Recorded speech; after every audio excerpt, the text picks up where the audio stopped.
Hoje eu convido você para comigo meditar no livro de 2 Timóteo, capítulo 1, 2, 3 e 4, que além dos conselhos que são dados por Paulo a Timóteo, também mostram suas últimas palavras, quando ele foi morto por causa da sua vida em comunhão com Cristo.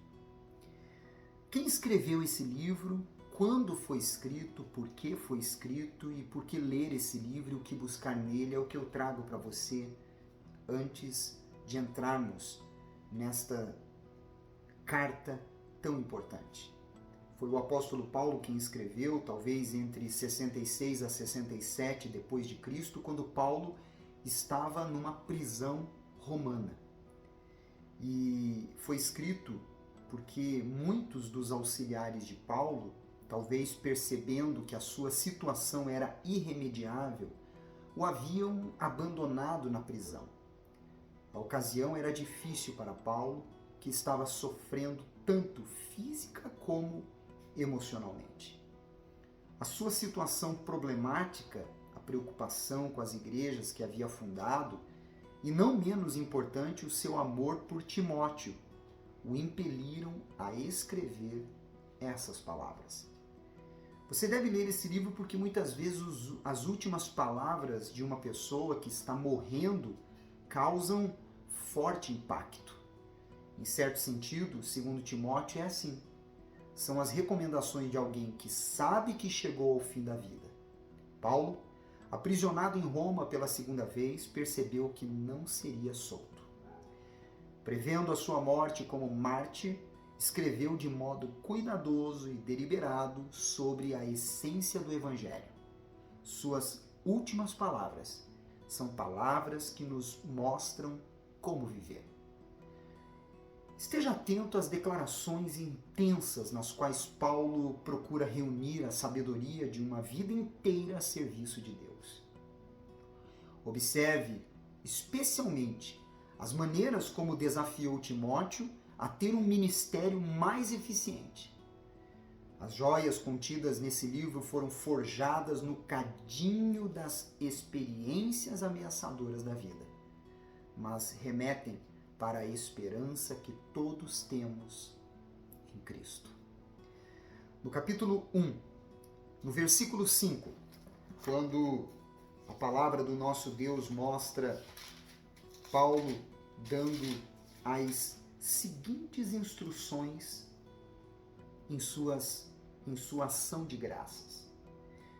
Pela recordação que guardo de tua fé sem fingimento, a mesma que primeiramente habitou em tua avó Lóide e em tua mãe Eunice, e estou certo de que também em ti. Não existe herança mais rica do que a espiritual, porque ela envolve a construção do comportamento moral, do caráter e conexão com Deus. A avó e a mãe de Timóteo investiram nele com respeito a isso. Qual tem sido a herança espiritual que você tem deixado para os seus netos e para os seus filhos?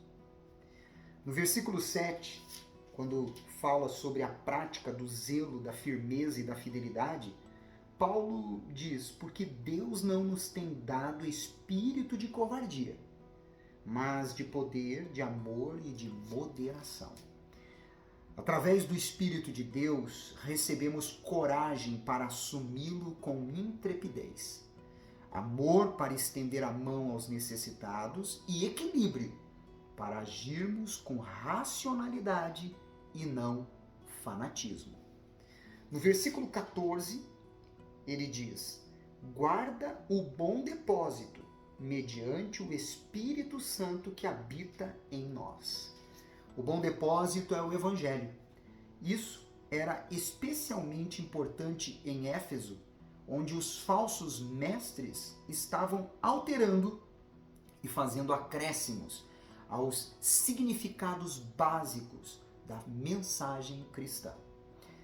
Já no capítulo 2, no versículo 4 ao 7, quando fala sobre os estímulos no combate da fé e no sofrimento por Cristo, Paulo orienta Timóteo dizendo assim: nenhum soldado em serviço se envolve em negócios desta vida, porque o seu objetivo é satisfazer aquele que o arregimentou. Igualmente, o atleta não é coroado se não lutar segundo as normas. O lavrador que trabalha deve ser o primeiro a participar dos frutos. Pondera o que acabo de dizer, porque o Senhor te dará recompreensão em todas as coisas. Cuidado com as distrações. Elas podem tirar o seu foco e prejudicar o seu resultado. Um soldado distraído pode sofrer um contra-ataque mortal. Um atleta distraído pode perder a medalha. Um lavrador distraído pode prejudicar toda a sua colheita. Tudo o que vier à sua mão para fazer, se concentre para realizar com excelência, para que o progresso se revele na sua totalidade.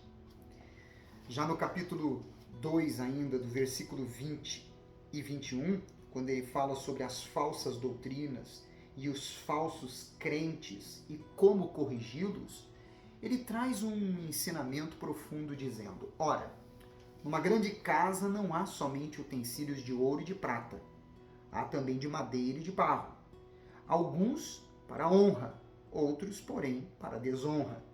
Assim, pois, se alguém a si mesmo se purificar destes erros, será utensílio para honra, santificado e útil ao seu possuidor, estando preparado para toda boa obra.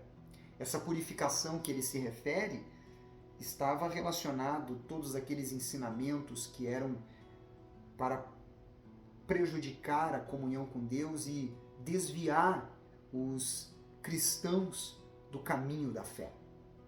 Então, inevitavelmente, em qualquer ambiente, teremos estes dois grupos de pessoas.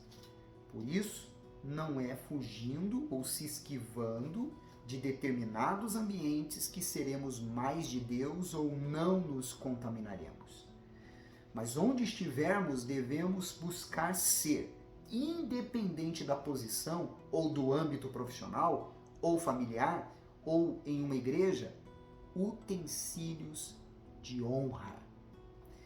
No capítulo 3, no versículo 1 ao 5, quando ele fala sobre os males e as corrupções dos últimos dias, diz: sabe, porém, isto: nos últimos dias sobrevirão tempos difíceis, pois os homens serão egoístas, avarentos, jactanciosos, arrogantes, blasfemadores, desobedientes aos pais, ingratos, irreverentes, desafeiçoados, implacáveis, caluniadores, sem domínio de si, cruéis, inimigos do bem, traidores, atrevidos, enfatuados, mais amigos dos prazeres que amigos de Deus, tendo forma de piedade, negando-lhe, entretanto, o poder. Foge também destes. Forma de piedade refere-se a uma concentração nos aspectos exteriores da religião. Formas de culto, práticas ascéticas, memorização de pormenores religiosos sem realmente entender o fundamental. A verdadeira piedade só começa quando a pessoa se submete a Deus e não a estes comportamentos que aqui lemos nestes versículos e, consequentemente, ao se submeter a Deus, a seu Filho, Jesus Cristo. No versículo 7, quando ele continua falando sobre este assunto, diz que aprendem sempre e jamais podem chegar ao conhecimento da verdade. Há diferença entre aprender e chegar ao conhecimento da verdade. É possível saber tudo sobre Deus, sem mais conhecer o próprio Deus verdadeiramente. Saber acerca de Deus é reconhecer que Ele existe, cria, governa e até mesmo salva. No entanto, conhecer realmente a Deus significa admitir a nossa incapacidade e a nossa carência de Deus, e depois nos entregarmos a Ele. Chegar ao conhecimento da verdade é o passo que nos dá a entrada ao reino de Deus. No versículo 12, quando fala sobre Paulo elogiando a Timóteo por sua firmeza e o exorta a permanecer leal à verdade, diz assim: ora, todos quantos querem viver piedosamente em Cristo Jesus serão perseguidos. Perseguição pode assumir muitas formas: física, emocional e mesmo espiritual. Enquanto alguns podem ser torturados ou mortos por causa da fé, outros podem enfrentar zombarias, escárnio.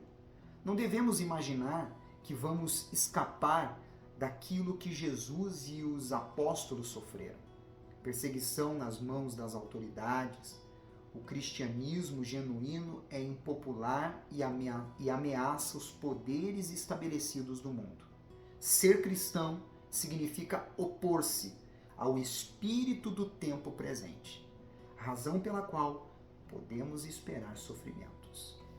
Já no versículo 16, ele diz, quando fala sobre a inspiração, valor e utilidade das Sagradas Escrituras, assim: toda Escritura é inspirada por Deus e útil para o ensino, para a repreensão, para a correção, para a educação na justiça. Paulo diz que temos a palavra de Deus investida de autoridade. Deus deu origem à Bíblia e inspirou os seus autores. Deus protegeu do erro e orientou a sua compilação. A Bíblia que temos é exatamente a palavra que Deus quis que nós tivéssemos. No versículo 3 e 4, quando fala sobre a fidelidade e o zelo na pregação, diz assim: pois haverá tempo em que não suportarão a sã doutrina. Pelo contrário, cercar-se-ão de mestres segundo as suas próprias cobiças, como que sentindo coceira nos ouvidos, e se recusarão a dar ouvidos à verdade, entregando-se às fábulas. Como sabemos qual a doutrina sã? A sã doutrina é a verdade eterna e imutável de Deus e do Evangelho. As doutrinas falsas não se importam com a verdade, sua única preocupação é parecerem boas e simples de ouvir. Paulo adverte que os homens não suportarão a sã doutrina. Abaixo, eu trago para você agora alguns detalhes importantes que você precisa entender. A descrição de diversas abordagens das doutrinas. Por exemplo, charlatães, numa extremidade da escala. Os charlatães modificam a sua mensagem quando lhes convém, de acordo com o que o público aprecia e não aprecia. Os charlatães querem agradar os ouvintes e para alcançar sucesso e receber atenção. No caso de Paulo, ele se encontrava cercado de pessoas que distorciam a verdade. Os charlatães são práticos, ávidos por sucesso e especialistas em manipulação.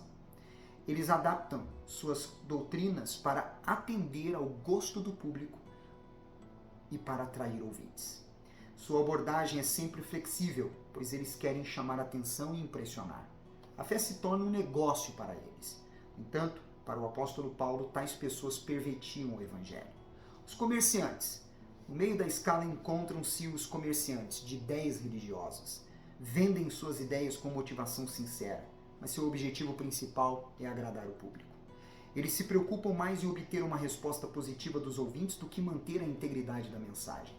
Eles podem até acreditar na verdade do que estão ensinando, mas acabam comprometendo a mensagem para atrair e manter seguidores. Esses comerciantes não alteram a mensagem drasticamente, mas ajustam, sempre com a intenção de vender melhor. E os contextualizadores. Na outra extremidade da escala, os contextualizadores têm um interesse genuíno em servir o seu público e comunicar a mensagem de forma fiel e verdadeira, sem distorções. Procuram maneiras de ultrapassar barreiras culturais sem modificar a essência da mensagem. São sinceros e preocupados com os ouvintes, mantendo a integridade da mensagem que comunicam. Eu fico por aqui com o Timóteo. Amanhã eu volto com você.